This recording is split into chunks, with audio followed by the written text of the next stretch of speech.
साथियों नमस्कार, मैं सीवी शर्मा आपके बीच में उपस्थित हूँ एक नया वीडियो लेके। तो आज हम पढ़ेंगे दक्षिण अमेरिका के प्रमुख खनिज, यानी खनिज किसे कहते हैं जो भी वस्तुएं मानव के लिए उपयोगी होती हैं। तो पहला है पेट्रोलियम।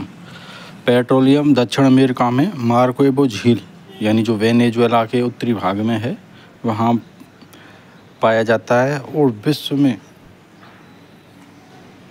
वेनेजुएला देश में सर्वाधिक भंडार हैं।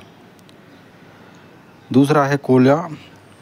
कोयला है जो कोलंबिया देश के कालीस्थान पर मिलता है यानी काली खान है, और ब्राज़ील में काराजस पर मिलता है। तीसरा है तांबा। तांबा चिली देश में मिलता है और यहाँ प्रमुख खान है वो चूकी का तांबा है और ला सेरेना है, और विश्व में चिली प्रथम स्थान रखता है तांबा उत्पादन में।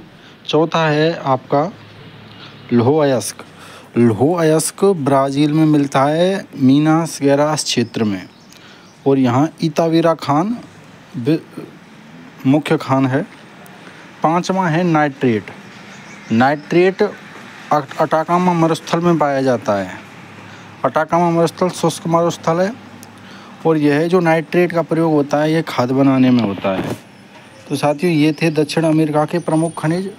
और भी खनिज हैं परंतु ये मुख्य खनिज हैं जहाँ से प्रश्न बार बार पूछे जाते हैं। तो अब हम इसको मैप में देख लेते हैं कौन से कहाँ पे है। तो साथियों ये वेनेजुएला देश के उत्तरी भाग में ये आपकी मार्केबो झील पेट्रोलियम के लिए प्रसिद्ध है, क्योंकि पेट्रोलियम के भंडार पाए जाते हैं, और विश्व में सर्वाधिक पेट्रोलियम भंडार वेनेजुएला देश में मिलते हैं। दूसरा है आपका काली कोयला के लिए प्रसिद्ध है, और ये कोलंबिया देश में मिलता है। फिर है काराजस ब्राज़ील देश में है और ये कोयला के लिए प्रसिद्ध है। फिर है मीनास गेरास क्षेत्र, इसमें इतावेरा खान है, यह लोहे अयस्क के लिए प्रसिद्ध है। फिर है चिली देश विश्व का सर्वाधिक देश अक्षांशों में फैला हुआ देश है। तो इसमें तांबा की 2 खानें हैं, चूकी का तांबा और ला सेरेना। चिली का प्रथम स्थान है तांबा में विश्व में। तो साथियों ये हुए आपके दक्षिण अमेरिका के खनिज। अब हम आगे चलते हैं इसी श्रृंखला में। तो दक्षिण अमेरिका के महत्वपूर्ण तथ्य हैं, मतलब इस दक्षिण अमेरिका में कौन कौन सी महत्वपूर्ण चीज़ें हैं उनके बारे में हम अध्ययन करेंगे। तो पहला है फिनका। अब फिनका टर्म्स क्या है? तो फिनका क्या है? कॉफ़ी के बागान हैं। इनको हम कोलंबिया देश में फिनका कहते हैं, और इन्हीं कॉफ़ी के बागानों को ब्राज़ील देश में कहते हैं फजेंडा। तो पहला है फिनका कोलंबिया में कॉफ़ी के बागान हैं। दूसरा है फजेंडा ब्राज़ील में कॉफ़ी के बागान हैं। अब दक्षिण अमेरिका में कॉफ़ी से संबंधित क्या क्या है? एक सेंटोस है, इसको हम बोलते हैं कॉफ़ी पोर्ट। यहाँ से कॉफ़ी का निर्यात किया जाता है, क्योंकि ब्राज़ील प्रमुख उत्पादक है कॉफ़ी का। और कहवा मार्ग, यानी ब्राज़ील में एक स्थान है साओ पोलो और एक है सेंटोस बंदरगाह है जो तटीय भाग में है अटलांटिक महासागर के। तो साओ पोलो से सेंटोस तक ब्राज़ील में के मार्ग को हम कहवा मार्ग कहते हैं, क्योंकि यहाँ कॉफ़ी का आयात निर्यात होता है। तीसरा टर्म्स है एस्टेंसिया क्या है? अर्जेंटीना देश में पंपाज घास क्षेत्र में जो पशुओं के बाड़े हैं उनको हम एस्टेंसिया कहते हैं। यहाँ पशुओं को वाणिज्यिक दृष्टि से पाला जाता है। फिर है रेसिफे ब्राज़ील के तट पर, अटलांटिक महासागर के तट पर, ब्राज़ील के तट पर और अटलांटिक महासागर की ओर रेसिफे बंदरगाह है, जो कि उसको हम बोलते हैं चीनी पोर्ट, क्योंकि ब्राज़ील गन्ना का प्रमुख उत्पादक देश है, तो यहाँ से चीनी का निर्यात होता है। अब इन्हीं जो दक्षिण अमेरिका के महत्वपूर्ण तथ्य थे इनको हम मानचित्र में देख लेते हैं। तो पहला देखा था हमने फिनका, ये कोलंबिया देश में है फिनका, और यहाँ कॉफ़ी के बागानों को कोलंबिया में फिनका कहा जाता है। देखो दोस्तों, ये बोलिविया देश है। बोलिविया देश में एक टीटीकाका झील है और पोपो झील है। ये नौगम्य की दृष्टि से विश्व की सबसे ऊंची झील है। फिर है फजेंडा, ब्राज़ील में कॉफ़ी के बागानों को हम फजेंडा बोलते हैं। फिर है कहवा मार्ग, जो कि सेंटोस से और साओ पोलो तक है, इसको हम कहवा मार्ग बोलते हैं। कहवा कॉफ़ी को कहते हैं, और सेंटोस इसको हम कॉफ़ी पोर्ट बोलते हैं। पोर्ट माने होता है बंदरगाह।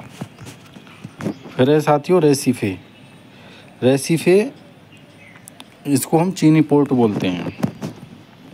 फिर है साथियों एस्टेंसिया अर्जेंटीना में पशुओं के बाड़ों को कहा जाता है। एस्टेंसिया यानी ये अर्जेंटीना देश में है। तो साथियों, ये हमारे कुछ महत्वपूर्ण तथ्य थे कृषि से संबंधित दक्षिण अमेरिका महाद्वीप के। अब हम नेक्स्ट श्रृंखला में चलते हैं, दक्षिण अमेरिका की जलधाराएं। तो सीमावर्ती क्षेत्र में, दक्षिण अमेरिका का जो सीमावर्ती क्षेत्र है, उसमें कौन कौन सी जलधाराएं चलती हैं? जलधाराएं समुद्र में चलती हैं। पहली है ब्राज़ील धारा, जो ब्राज़ील तट के सहारे चलती है, ये गर्म जलधारा है। दूसरी है कैनी धारा, इसको गायना की धारा भी बोलते हैं, यह गर्म जलधारा है। तीसरा है दक्षिण पश्चिमी प्रवाह, यानी पछुआ पवनों के प्रभाव से ब्राज़ील धारा मुड़ जाती है, उसको हम दक्षिण पश्चिम प्रवाह बोलते हैं। फिर है चौथी फॉकलैंड की धारा, जैसे फॉकलैंड द्वीप है अटलांटिक महासागर में दक्षिण की ओर, वहाँ ये धारा चलती है और ठंडी धारा है। फिर है पेरू या हम्बोल्ट की धारा, ये पेरू के तट के पास चलती है, तो इसे पेरू धारा बोलते हैं। और हम्बोल्ट ने इस धारा की खोज की थी, तो इस धारा को हम हम्बोल्ट की धारा कहते हैं, और ये ठंडी धारा है। फिर है अल नीनो की धारा, ये गर्म धारा है। यह 8 से 10 वर्षों में क्या है, अल नीनो की धारा यहाँ जन्म लेती है, यानी शीत जल का उद्वेलन।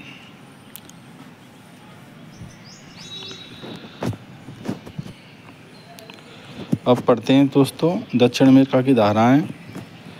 तो देखो, ब्राज़ील की धारा से उत्तर में ये जो तट की आकृति के कारण दक्षिण विषुवत अटलांटिक जो धारा है वह 2 भागों में बट जाती है तट के कारण। कैप साउ रॉक तट है, उत्तर में तो कैनी और गायना की धारा चली जाती है, और दक्षिण में ये ब्राज़ील की धारा। ये दोनों धाराएं गर्म हैं। फिर ये दक्षिण में मुड़ते हुए ब्राज़ील की धारा मुड़ जाती है, तब इसका नाम पड़ता है दक्षिणी पश्चिमी पवन प्रवाह। फिर नीचे से आती है फॉकलैंड की धारा, फॉकलैंड द्वीप के पास आती है। फिर है साथियों पेरू की ठंडी धारा, और फिर है अल नीनो की गर्म धारा।